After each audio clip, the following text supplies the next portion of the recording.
can try and win championships, and that's what it's all about. When you look from the outside and you watch this team, I know we're going to have a real good, solid hockey team this year.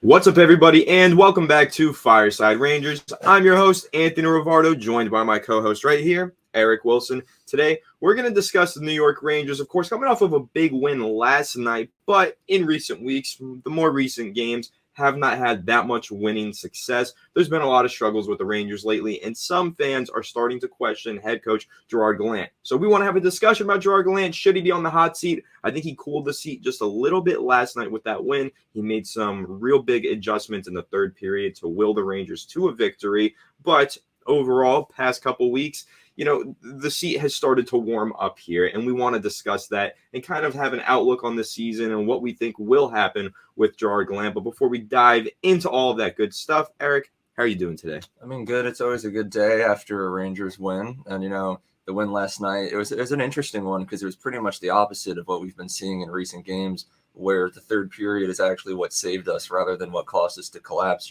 First and second period, it was like we'd score and take the lead, and then just instantly they'd tie it up. And that happened like 3 different times until the end of the game when we really just pulled it together. So, yeah, it's pretty good. Yep, and that is really the key difference here, is that the Rangers actually pulled things together in the third period rather than having a complete implosion and collapse like we've been seeing from them for the past couple of weeks. I mean, got a beat down from Chicago on Saturday, lost on Friday in overtime. There's been some really struggle games from the Rangers lately, and in particular, as you mentioned, they've been blowing leads and they've been losing in that third period or overtime. And that's what's been so frustrating and so difficult to watch with this Rangers team, is it just feels like something's missing, something's off, and for whatever reason, they can't put it all together and keep it all together. They just keep collapsing and falling apart.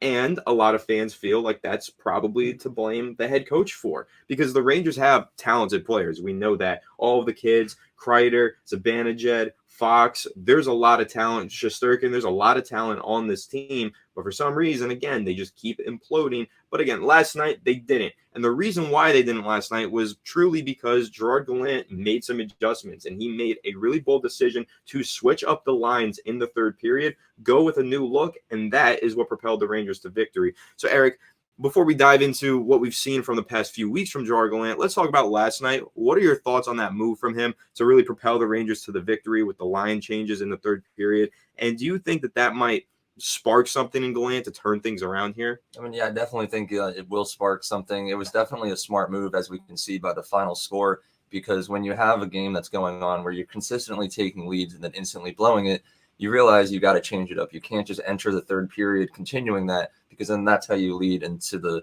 end of game implosion that we've been seeing the last couple of games. So I think it definitely was a smart move by him. And, Rangers fans are so inconsistent with their takes and stuff. They'll complain that Gallant keeps changing the lines and stuff. And then when he stops changing the lines, the same people will start complaining that he's not changing the lines enough. So Rangers fans kind of really just need to figure out what they want from this guy right now. I personally think that what he did last night was the smartest thing for the team, and it definitely paid off. I completely agree. It paid off in a major way. Rangers getting back in the win column, a big bounce-back win, 6-4 victory, and Lafreniere played great. The kids really played great, and they were the focal point of those lines in the third period. He kind of adjusted the game, switched it up, went with the kids, banked on those young guys, and they delivered.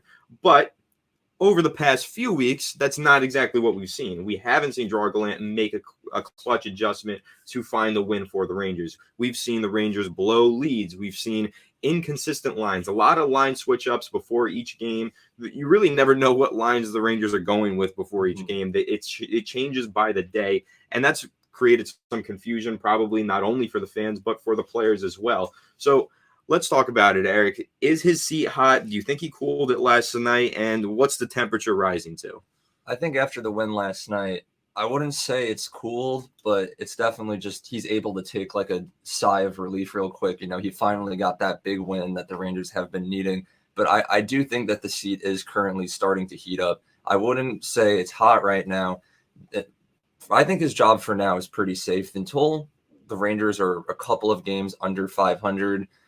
I think he's okay for now. He's been trying his hardest. There's a lot of frustration in the locker room, as you said, and it's kind of hard to gain consistency and chemistry between the players when they keep playing with different people. So I think last night what he did was pretty smart to change it up at the end of the game. But eventually he's going to need to find these consistent lines that he wants to roll with. If you look at last season and all the success that we had, we pretty much ran with the same lines the entire season because they were working and there wasn't really a need to change them. So I think these next games that are coming up are going to pretty much define the rest of the season, whether we're going to be a playoff team or we're going to slip down and get a pretty high draft pick. So I guess we'll see how that goes. But for now, I think he's okay. It's really just going to come down to the rest of the month.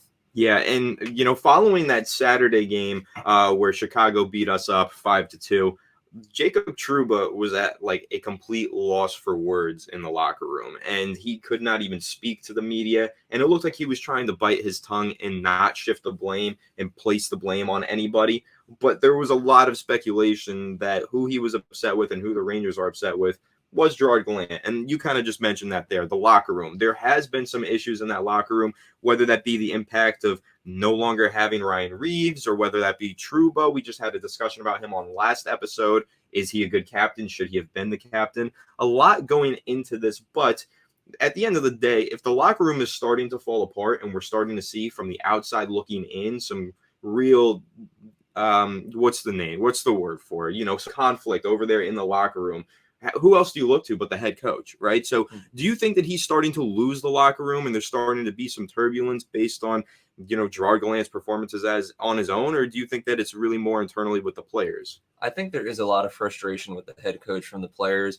I know the video you're referencing with the media where when Jacob Trouba was asked what the problem was, he literally said, I got to be careful what I say here. I feel like as a captain, if it was about any other player, he would have just blamed himself, because he's responsible for them. But if it's someone in the coaching staff that you have a problem with, obviously you're not going to call them out because all that's going to do is hurt yourself. And then you think back to a couple of games ago when Jacob Trouba held players only meeting for the game, which led us to a win. It kind of makes you think now, what were they talking about in that players only meeting? Probably something to do with the head coach. So yeah, I definitely think that there's a lot of frustration brewing between them. I do too, personally, and I think that there's a lot of frustration with the fans as well, and I think it's something that owner James Dolan is starting to take note of. Reportedly, he's keeping a close eye on Gerard Gallant. He's keeping a close eye on the situation and is starting to consider making some tough decisions and kind of giving probably Gallant a shorter leash here. So I think that'll be interesting to see and interesting to monitor.